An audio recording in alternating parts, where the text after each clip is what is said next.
అలా నేను విశ్వేశ్వరరావు. బీహార్ అనగానే వెనుకబడినటువంటి రాష్ట్రం. ఆంధ్రప్రదేశ్ మరో బీహార్ అని చెప్పి గతంలో విమర్శించారు. ఆంధ్రప్రదేశ్ మరో శ్రీలంక అని చెప్పి గతంలో విమర్శించారు. అంటే శ్రీలంక, బీహార్ ఇవన్నీ బాగా వెనుకబడినటువంటి ప్రాంతాలు. అక్కడ పరిస్థితులు బాగుండవు అనేటువంటి ఉద్దేశంతో ఆ రాష్ట్రాన్ని, ఆ దేశాన్ని పోలుస్తూ ఉంటారు బాగాలేనటువంటి రాష్ట్రంతో. ఒకప్పుడు ఏపీని ఆ విధంగా పోల్చారు. కానీ ఇప్పుడు ఆ పరిస్థితి లేదు 15 నెలల నుంచి. అయితే బీహార్ నిజంగా వెనకబడి ఉందా అని అంటే బీహార్ ముఖ్యమంత్రి నితీష్ కుమార్ గారు ఒప్పుకోరు. బీహార్లో అనేక సంస్కరణలు తీసుకొస్తున్నారు ఆయన. బీహార్కి సుదీర్ఘకాలం పాటు ముఖ్యమంత్రిగా పనిచేశారు నితీష్ గారు. అక్కడ వినూత్నమైనటువంటి కార్యక్రమాలని ఆయన చేపడుతూ ఉంటారు. దాదాపుగా అవినీతి మచ్చలు లేకుండా ఆయన ముఖ్యమంత్రిగా కొనసాగుతూ ఉన్నారు. అందుకే అవినీతి రహిత పాలన అందించడానికి నడుం కట్టారు బీహార్ ముఖ్యమంత్రి నితీష్ కుమార్ గారు. దాంట్లో భాగంగా ప్రజలను భాగస్వామ్యులు చేయాలని చెప్పి అనుకున్నారు. అందుకే వాళ్ళకి వినూత్నమైనటువంటి ఒక పథకాన్ని అనౌన్స్ చేశారు. మీరు ఫిర్యాదు చేస్తే 5,000 రూపాయలు ఇస్తానని చెప్పారు. ఏ విషయం మీద ఫిర్యాదు చేసినా మీకు 5,000 రూపాయలు ఇస్తానన్నారు. ప్రత్యేకించి సామాజిక అంశాల మీద స్పందిస్తే ఇమీడియట్గా సాయంత్రానికి 5,000 రూపాయలు ఇస్తాము. మీరు చేసినటువంటి కంప్లైంట్ నిజమైతే, దాంట్లో జెన్యూనిటీ ఉంటే డెఫినెట్గా 5,000 రూపాయలు ఇస్తామని చెప్పేసి ఒక కొత్త పథకాన్ని అనౌన్స్ చేశారు బీహార్ సీఎం నితీష్ కుమార్ గారు. రోడ్లు ఎక్కడైనా సరే గోతులు పడి ఉన్నాయి అనుకోండి, మీరు ఆ గోతులు పడినటువంటి విషయాన్ని మీరు కంప్లైంట్ రూపంలో తెలియజేస్తే 5,000 రూపాయలు ఇస్తామని చెప్పి బీహార్ ప్రభుత్వం అనౌన్స్ చేసింది. బీహార్ వ్యాప్తంగా ఎక్కడ గోతులు పడిన రోడ్లు ఉండకూడదు అని చెప్పి ఆయన ఒక పాలసీ తీసుకున్నారు. అందుకే ఎక్కడైనా గోతులు పడితే వెంటనే మాకు తెలియజేయండి, వాటిని పూర్తి చేసి మేము సరి చేస్తాం రోడ్లని. రోడ్ల నిర్వహణ అనేది అభివృద్ధికి చిహ్నం కాబట్టి రోడ్లలో ఎక్కడైనా సరే గుంత పడినప్పుడు ఇమీడియట్గా ఫిర్యాదు చేయండి అని చెప్పి చెప్పారు. ఫిర్యాదు చేస్తే మీకు 5,000 రూపాయలు బోనస్గా కూడా ఇస్తాం, బహుమతిగా ఇస్తామని చెప్పి అనౌన్స్ చేశారు నితీష్ కుమార్ గారు. అంటే ఉద్యోగులు ఎవరైనా సరే వాళ్ళ మీద కంప్లైంట్ చేయొచ్చు. ఆ రోడ్డు సరిగా వేయకపోతే వాళ్ళ మీద కంప్లైంట్ చేయొచ్చు. సో కాబట్టి మీరు యుద్ధ ప్రాతిపదికన ప్రభుత్వంలో భాగస్వాములు కాండి అని చెప్పి ప్రజలను భాగస్వాములు చేస్తున్నారు. ఒకవేళ ఉద్యోగులు పనిచేయకపోతే ప్రజల్ని తిరగబడమని చెప్తున్నారు ఆయన. కంప్లైంట్ చేయడంతో పాటు ఆ సమస్య పరిష్కారం కాకపోతే వాళ్ళ మీద తిరగబడండి అని చెప్పి చెప్తున్నారు. ఇది విప్లవాత్మకమైనటువంటి నిర్ణయం. అవినీతి రహిత పాలన అందించాలి ప్రభుత్వం అని అంటే ఖచ్చితంగా ప్రజల్ని భాగస్వాములు చేయాలి పరిపాలనలో. ఎలా చేయాలి అని అంటే ఖచ్చితంగా నితీష్ కుమార్ గారు పాటిస్తున్నటువంటి పద్ధతిని పాటించాల్సిందే.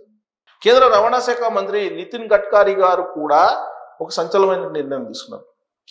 భారతదేశ వ్యాప్తంగా ఎక్కడ రోడ్డు వేసినా అక్కడ ఒక QR కోడ్ పెడతామని చెప్పారు. ఆ QR కోడ్ని కనుక మీరు స్కాన్ చేస్తే ఆ రోడ్డు వేసినటువంటి కాంట్రాక్టర్ పేరు, ఆ రోడ్డుని పరిశీలించినటువంటి ఇంజనీర్ల పేర్లు, ఆ రోడ్డుకు సంబంధించినటువంటి విలువ ఎంత, ఎప్పుడు వేశారు, ఎలా నాణ్యతా ప్రమాణాలను పాటించారు, ఆ వివరాలన్నీ దాంట్లో వచ్చేలాగా QR కోడ్ని డిస్ప్లే చేయాలి ఆ రోడ్ల మీద అని చెప్పి ఒక నిర్ణయం తీసుకున్నారు. బహుశా ఈ ఏడాది అది ప్రారంభం కాబోతుంది. కేంద్ర ప్రభుత్వం కూడా ప్రజలను భాగస్వాములు చేయడానికి ప్రయత్నం చేస్తుంది. నితీష్ కుమార్ గారు ఇంకొక అడుగు ముందుకేశారు. ఫిర్యాదులు ఏవైనా మీరు చేయండి, మీ ఫిర్యాదు కనుక జెన్యూన్ అయి ఉంటే 5,000 రూపాయలు ఇస్తామని చెప్పి చెప్పారు. మరి నితీష్ కుమార్ గారు స్టార్ట్ చేసినటువంటి ఈ పథకం ఖచ్చితంగా భారతదేశంలో ఉండేటువంటి మిగతా వాళ్ళు కూడా అనుసరించడానికి అవకాశం ఉంది. అసలు విచిత్రం ఏంటంటే బీహార్ని వెనకబడిన రాష్ట్రం అంటారు, కానీ అక్కడ సీఎం ఇప్పటికీ కూడా మద్యపాన నిషేధాన్ని కొనసాగిస్తూ ఉన్నారు. మనం అది సాధ్యపడదని చెప్పేసి మద్యపాన నిషేధాన్ని ఎత్తేసాం. జగన్మోహన్ రెడ్డి గారు 2019 ఎన్నికల్లో మద్యపాన నిషేధాన్ని అమలు చేస్తానని చెప్పి హామీ ఇచ్చారు మహిళలకి. అధికారంలోకి వచ్చిన తర్వాత ఆ మద్యపానాన్ని ఆయనే అమ్మడం మొదలుపెట్టారు. ఆయన ప్రభుత్వం అమ్మడం మొదలుపెట్టింది. టీచర్లని కరోనా సందర్భంగా వైన్ షాప్స్లో కూర్చోబెట్టి అమ్మించారు. ఆ లిక్కర్ స్కామ్ బయటపడింది. భారతదేశ వ్యాప్తంగా మొత్తం UPI పేమెంట్స్, డిజిటల్ పేమెంట్స్ జరుగుతుంటే ఒక ఆంధ్రప్రదేశ్లో మాత్రం కరెన్సీ ఇస్తేనే మద్యం అని చెప్పి కండిషన్ పెట్టారు. మద్య నిషేధం చేస్తామని చెప్పి హామీ ఇచ్చి అధికారంలోకి వచ్చిన తర్వాత సొంత దుకాణాలను పెట్టి దాంట్లో మళ్ళా పాలసీని మార్చుకొని కరెన్సీ మాత్రమే మాకు ఇవ్వాలని చెప్పి కండిషన్స్ పెట్టి ఇన్ని రకాలుగా మద్యపాన నిషేధం అనేటువంటి హామీకి తూట్లు పొడిచారు. అదే బీహార్ గురించి మాట్లాడుతుంటారు చాలామంది, బీహార్ వెనకబడిన రాష్ట్రం అని చెప్పి. అదే బీహార్లో మద్యపాన నిషేధాన్ని అమలు చేస్తున్నారు నితీష్ కుమార్ గారు, ముఖ్యమంత్రి గారు. మరి అక్కడ ఎక్సైజ్ రూపంలో రెవెన్యూ రాకపోయినప్పటికీ కూడా మరి ఆయన ఎలా అభివృద్ధి చేస్తున్నారు? అభివృద్ధి జరుగుతుంది కదా, ఆయన అభివృద్ధి చేస్తున్నారని చెప్పి నమ్మే కదా మళ్ళా ఆయన్ని ముఖ్యమంత్రిని చేశారు. మరి అక్కడ జరుగుతున్నటువంటి అభివృద్ధిని చూడకుండా ఇక్కడి నుంచి బీహార్ తోటి పోల్చి బీహార్ ఏదో వెనకబడిపోయిందని చెప్పి బీహార్ ఇవాళ అవినీతి రహిత పాలన దిశగా ఒక పథకాన్ని తీసుకొచ్చింది. మరి తెలుగు రాష్ట్రాల్లో ఆ పథకాన్ని వచ్చేటువంటి ధైర్యం చేయగలరా? ఒకవేళ ఆ పథకాన్ని తీసుకొస్తే ఉద్యోగుల పరిస్థితి ఏంటి? ఇవాళ అత్యధిక ఉద్యోగులు రెవెన్యూ, పోలీస్ డిపార్ట్మెంట్, పట్టణాభివృద్ధి శాఖ, ఇక్కడ శాఖల వారీగా కేంద్ర ప్రభుత్వమే ఒక ఇండెక్స్ ఇచ్చింది, ఏ శాఖలో ఎంత అవినీతి జరుగుతుందని చెప్పి. 50% పైనే అవినీతి ఉంది, 50% తక్కువగా ఏ శాఖలో దాదాపుగా లేదు వాళ్ళు ఇచ్చినటువంటి ఇండెక్స్ ప్రకారం. అంటే ఆ స్థాయిలో అవినీతి ఉంది. అలాంటప్పుడు అవినీతి రహిత పాలన అందించాలనేటువంటి ఒక ఆలోచన నితీష్ కుమార్ గారికి రావడమే ఒక పెద్ద విజయం.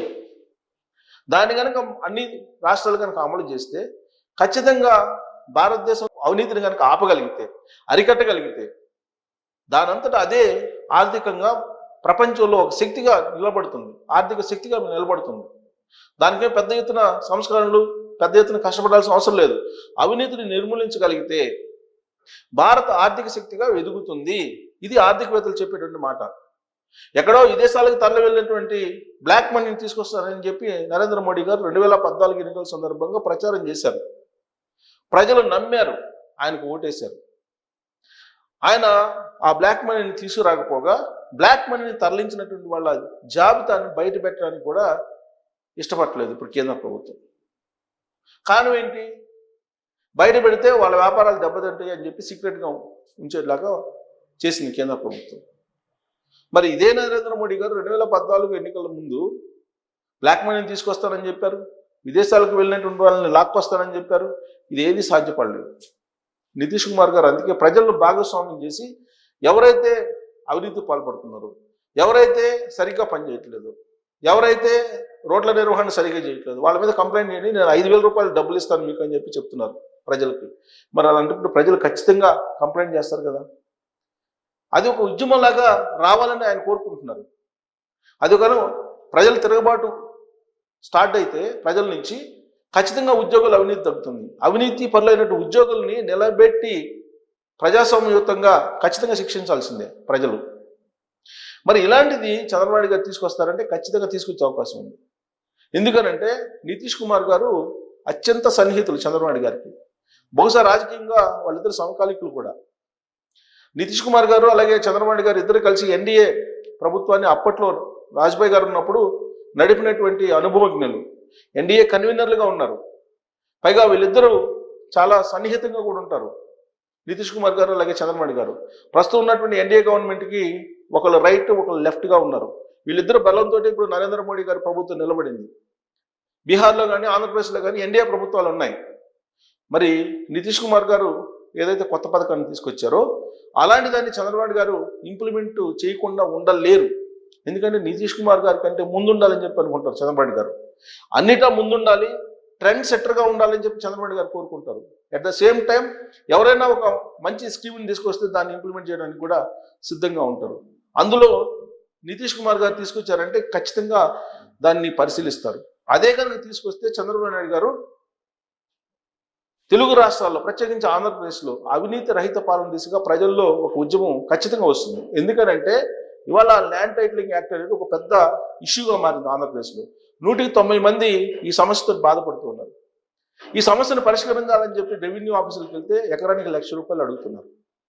అందుకే ప్రజలు తిరగబడాలి. ఆ సంకేతాలు కూడా చంద్రబాబు గారు ఒక వారం క్రితం ఇచ్చారు. నేను ఒత్తిడి చేస్తున్నా, మీరు పని చేయట్లేదు, ఇక ప్రజలే చూసుకుంటారని చెప్పి ఆయన అన్నారు. అంటే నితీష్ కుమార్ గారు ఏది చేశారో అది చేయడానికి ఆయన ఆల్రెడీ ప్లాన్ చేస్తున్నారు. ఒక అడుగు ఇప్పుడు నితీష్ కుమార్ గారు ముందుకేశారు, నెక్స్ట్ చంద్రబాబు గారు ముందుకేస్తారు. అప్పుడు ఉద్యోగుల పరిస్థితి ఏంటి? ఉద్యోగులను నిలదీయటం మొదలు పెడితే ప్రజలు అవినీతి పరులైనటువంటి ఉద్యోగుల్ని వాళ్ళు ఇళ్లలో కూడా ఉండలేరు, ఉద్యోగాలు కూడా చేయలేనటువంటి పరిస్థితి వస్తుంది అనేటువంటి విషయాన్ని ఉద్యోగులు గుర్తించాలి. అవినీతి పరమైనటువంటి ఉద్యోగులు ఎవరైతే అవినీతికి పాల్పడుతున్నారో వాళ్ళనే నేను చెప్తున్నా. అలాగే రాజకీయ నాయకులు కూడా ఎవరైతే అవినీతి పాల్పడుతున్నారో ఆ రాజకీయ నాయకుల మీద ఫిర్యాదు చేయాలి అని చెప్పి ఇలాంటి స్కీమ్ పెట్టాలి. అప్పుడు ఫిర్యాదులు ఎన్ని వస్తాయో అబ్జర్వ్ చేయొచ్చు. అప్పుడు అవినీతి రహిత పాలన అనేది కొంత మేరకు సాధ్యమయ్యేటువంటి అవకాశం ఉంది. మరి నితీష్ గారు బీహార్లో ప్రవేశపెట్టినటువంటి ఈ పథకాన్ని తెలుగు రాష్ట్రాల్లో ప్రవేశపెట్టడానికి కానీ అమలు చేయడానికి కానీ అవకాశం ఉందా లేదా అనే దాని మీద మీరు కామెంట్ చేయొచ్చు. Thank you.